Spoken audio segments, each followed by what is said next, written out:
Ang taong walang Diyos, walang magagawa.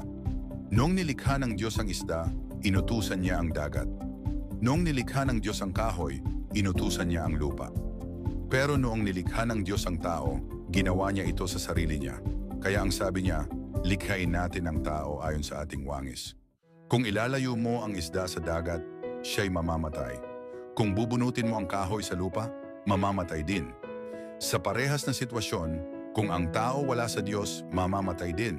Ang Diyos ay ang natural na imahe natin sa ating buhay. Ginawa niya tayo para mabuhay sa kanyang presensya. Dapat lagi tayong konektado sa kanya. Dahil kung wala siya, wala din tayo. Lagi nating pakaisipin na pag ang tubig walang isda, mananatiling tubig. Pero pag ang isda walang tubig, wala itong pakinabang. Ang lupa walang puno, mananatiling lupa. Pero pag ang puno walang lupa, wala itong magagawa. Ang Diyos na walang tao, Diyos pa din siya. Pero pag ang tao walang Diyos, ang tao ay walang magagawa. Amen. Grabe solid nun. Mayroon ka bang lakas ng loob na ibahagi ang video na ito?